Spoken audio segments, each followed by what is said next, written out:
بالآخرة هم یوقنون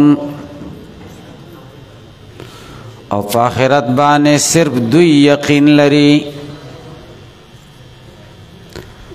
یوقنون ایقانا ظالماه ما كانوا علی.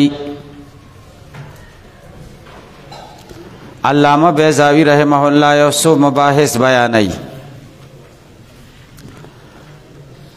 اول بحث د ایقان بالآخرت مطلب سره، دویم بحث د بالآخرت یو د هم د تقدیم سوجه ده، دریم د یقین تعریف سره، سلورم د لفظ آخرت تحقیق، پنځم یوقنون کې د دویم قرات بیان،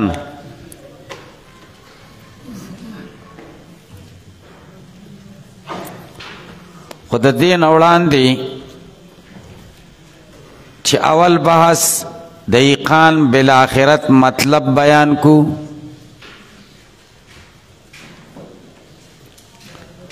د یقین د لفظ د یقین تعریف ته وګورئ او د دې تشریح ته. یقین مصدر د باب ضربه ده، یقانا ایقانا استیقانا تیقانا دا ټول په یوې معنا سره دي.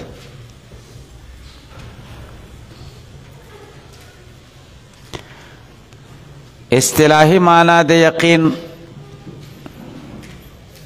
اتقان العلم بنفی الشک والشبهة عنه نظرا واستدلالا، علم مضبوطول په نفی د شک او شبهه سره او دا نفی د شک او شبهه سره دا د نظر په وجه او یا د استدلال په وجه. دویم تعریف د یقین هو العلم الذي لا يحتمل النقيض، یقین هغه علم ته وایي چې هغې کې د نقیض احتمال نه.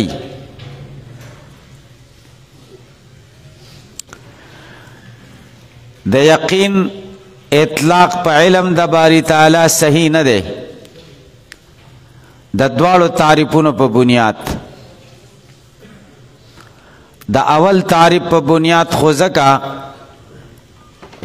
چې په اول تعریف کې نظر او استدلال دی او د الله تعالی علم بغیر د نظر او استدلال نه دی. د دویم تعریف په بنیاد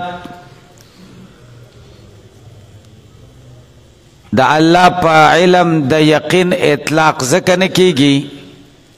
چې اسماء د الله تعالی توقیفي دي، موقن پکې نشته.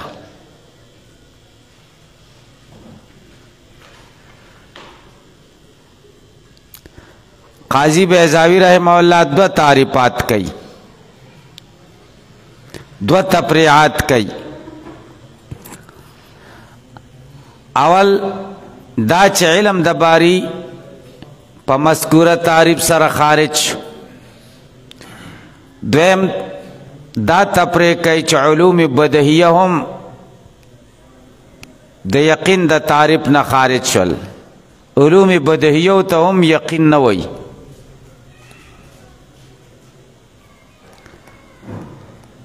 لیکن د علامہ بیضاوی رحمہ اللہ په دویمه تفریع اعتراض دی. اعتراض دا دی چې بدهیات خارج کول د یقین نه د حکماو د تصریحاتو خلاف دي. هغوی علوم بدهیو باندې د یقین اطلاق کوي. دویم د علامہ بیضاوی د خپل تصریح خلاف هم دي، ځکه علامہ بیضاوی رحمہ اللہ د سورۃ التکاثر په تفسیر کې خپل وایي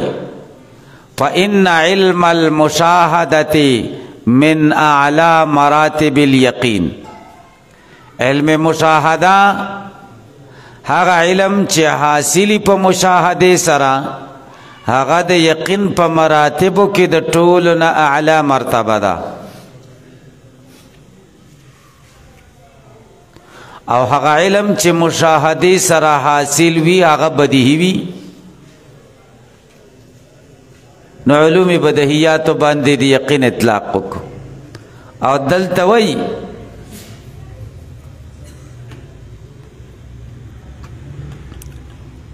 چې د دې تعریفونو مطابق علوم بدیهیه د یقین د تعریف نه وتل څنګه وکړو لیکن د علامه بیضاوی د طرفه جواب کېدی شي اخراج د بدیهیاتو علامه بیضاوی کړه په نظر سره تعریف اول تا چې تعریف اول د یقین څه دی اتقان العلم بنفی الشک والشبهة نظرا واستدلالا نو علم بدیهی خارج څه ځکه هغې کې خو نظر او استدلال نشته تاسې پې پوه شئ چې معلوماتو نه انتقال وشي مجهولاتو ته دا خو پکې نشته او د حکماو د تصریح مطابق او د علامه بیضاوی د سورة التکاثر د تفسیر مطابق چې علوم بدیهیه په یقین کې داخل کړي دا بن نظر الی التعریف ثانی په نظر سره دویم تعریف ته تاسو په پوه شئ چې دویم تعریف سو هو العلم الذي لا يحتمل النقیض هغه علم دی چې په هغې کې د نقیض احتمال نشته هلکه پې پوه شئ که پې پوه نه شئ نو تاسو د یقین دو تعریفونه واورېدل یو اتقان العلم بنفی او د دویم موصول نه څوک مراد دي مؤمنین د عربو مراد دي او که مؤمنین د اهل کتابو مراد دي که مؤمنین د عربو مراد شي نو معنا به داسې شي وبالآخرة په آخرت باندې هم یوقنون لیکن راجح قول دا دی چې د الذین یؤمنون بما انزل الیک وما انزل من قبلک نه د دې موصول نه مراد څوک دي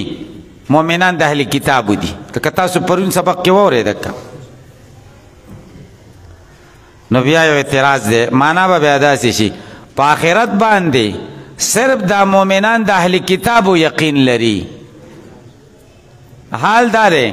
چې کوم په نبی علیہ السلام ایمان علم ته وایي بنفی الشک دا و اختلافهم یا اختلافهم دا مرفوع ویلی شي نو اختلافهم دا به فاعل د زاله دپاره شي